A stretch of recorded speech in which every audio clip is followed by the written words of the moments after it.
Imagine waking up in Europe in the year 1430. War is everywhere. Kings are desperate. Religion is dividing nations. Disease still haunts memories of entire cities wiped out. And in the middle of it all, ordinary people are beginning to ask a terrifying question. What if the powerful could be defeated? This was not just another year in history. 1430 was the year Europe nearly collapsed. For nearly a century, Europe had been bleeding from endless conflict. The 100 Years' War had devastated kingdoms. Entire villages disappeared. Soldiers marched through farms, stealing food and burning homes.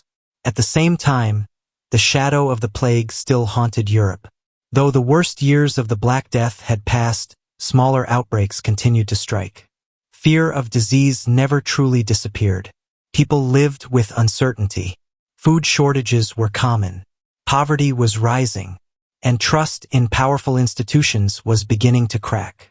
The church, once unquestioned, was facing growing criticism. And then rebellion arrived.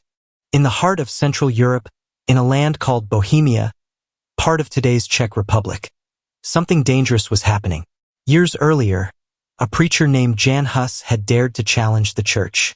He accused religious leaders of corruption. He believed faith had become about wealth and power instead of truth. Ordinary people listened. The poor admired him. The powerful feared him. In 1415, Jan Hus was arrested and burned alive. Authorities believed killing him would end the problem. Instead, they created a revolution. By 1430, Hus's followers, called the Hussites, were no longer just protesting. They were fighting.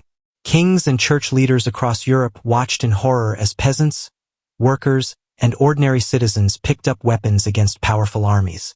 This wasn't supposed to happen. Medieval society depended on obedience. Kings ruled. The church commanded. Common people obeyed. But now, everything was changing. The church declared holy wars against the rebels. Huge armies marched into Bohemia expecting quick victory. But something shocking happened. The Hussites fought smarter. Led by the brilliant commander Jan Hus, they turned simple wagons into moving fortresses. Farmers became warriors. Underdogs defeated trained soldiers. Again, and again, and again. Europe was stunned. How could ordinary people defeat armies backed by kings and religion? Fear spread.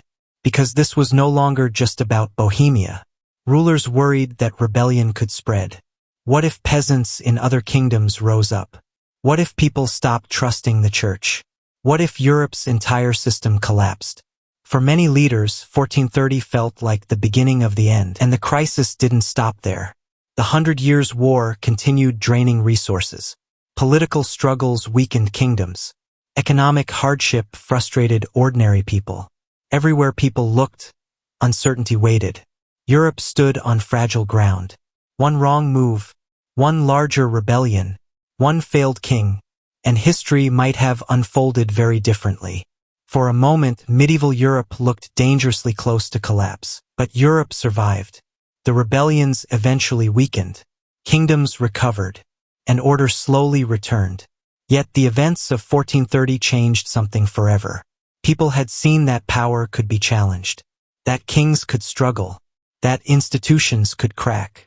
And perhaps most importantly, Europe learned that collapse is sometimes much closer than anyone realizes.